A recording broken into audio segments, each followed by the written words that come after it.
Okay, great. So I finally got a chance to get in another G-Wagon here at the store. And I thought I would send you this quick video just to show you something about the basic functions on the steering and on the main dash. So there's quite a bit of technology going on these guys, but I'll try and show you some of the basic things so you at least know what you're looking at.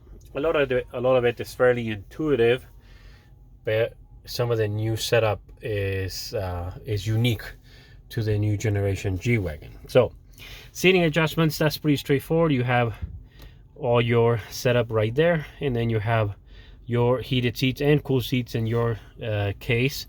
You can adjust right there. Windows, that's pretty straightforward. You do have your left and right mirror settings, so you can select each side and then just toggle through it. Now with these guys, your car does have the active cruise control, so there's going to be a couple additional buttons right there, but these are basically to turn off some of these settings in a more direct way. So you can do that through the system, or you can do it through the buttons, but that basically allows you to deactivate which are by default on some of the setup for the active, basically the active lane assist and the parking sensors. Lighting is automatic with these guys. There's a couple of different settings for manual options, but for the most part just leave it in auto and that would do it.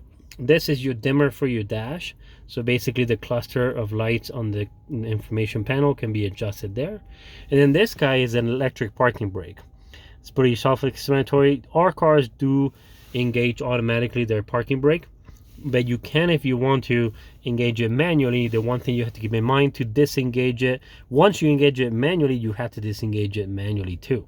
So that will show up on the screen right there. Spark usually automatically, but if you want to engage it, you pull. If you want to disengage, you push back down. So let's go back to the steering. This is nice and clean and pretty straightforward to use, but let me show you some of the options that you're going to see here. So these little square buttons are actual touchpads. So what you can do is rotate through the different channels of information up on that center screen with this touchpad. It's just pretty, it takes a little bit to get used to, but it's actually fairly accurate and nice and nice and easy to use. Main menu right there, the little house button will take you to the main menu, and then you can rotate through all of these. These menus are going to be pretty consistent in both this side and on the center panel of information.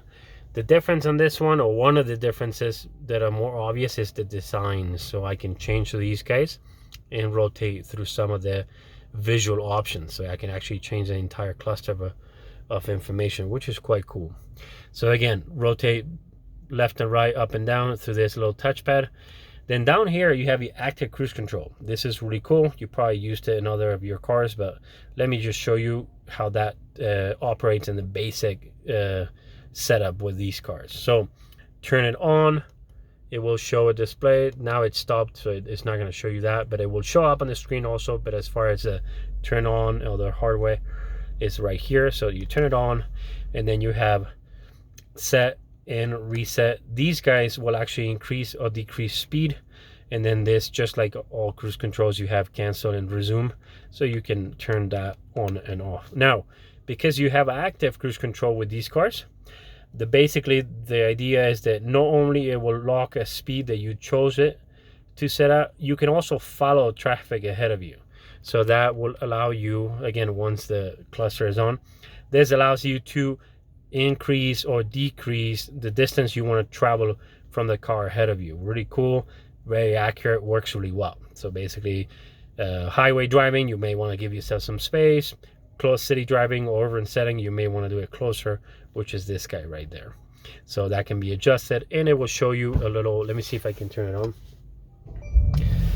So it will show you on the screen right there.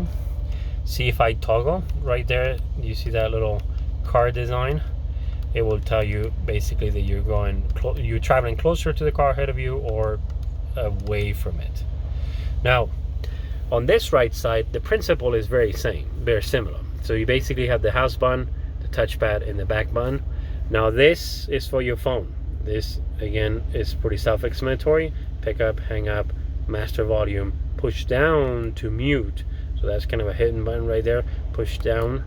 and then activate voice control, and then favorites. So basically it gives you a quick access to some of the favorites. Because this isn't quite depth information, it would take me a long time to do a video of that, but basically this is a quick access button, some of the favorite settings on your car. Now voice activation is right up here. There's a set of commands you can use on there. Now touchpad, so just like the one on the left side, the one in the right side will allow you to rotate through all the information on your screen. This is pretty straightforward, nice and clear. You do have some of the vehicle settings, some of the seating settings are on these guys, but the basic design of the menu is pretty straightforward. You select the option and then you can rotate up and down within that particular menu. There is quite a few options, you can kind of play around with those, but the ways the car unlock, locks, and set up is actually adjustable on this.